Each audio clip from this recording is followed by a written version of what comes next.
Ramadan day 3 iftar special fruit custard நல்லா rich and க்ரீமியாக பண்ணலாமா?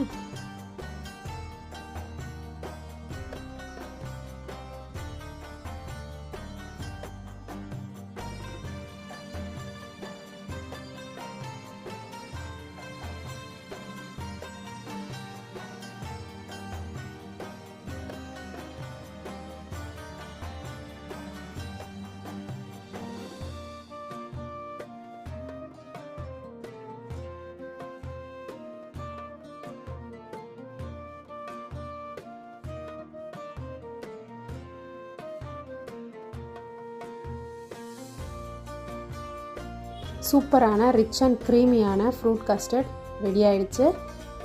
இந்த மெத்தடில் ஒன் டைம் ட்ரை பண்ணி பாருங்கள், டேஸ்ட் அல்டிமேட்டாக இருக்கும். ஸோ இந்த வீடியோ பிடிச்சிருந்துச்சின்னா என் வீடியோவுக்கு லைக் பண்ணிவிட்டு உங்கள் ஃப்ரெண்ட்ஸ் அண்ட் ஃபேமிலிக்கும் ஷேர் பண்ணுங்கள். தேங்க்யூ.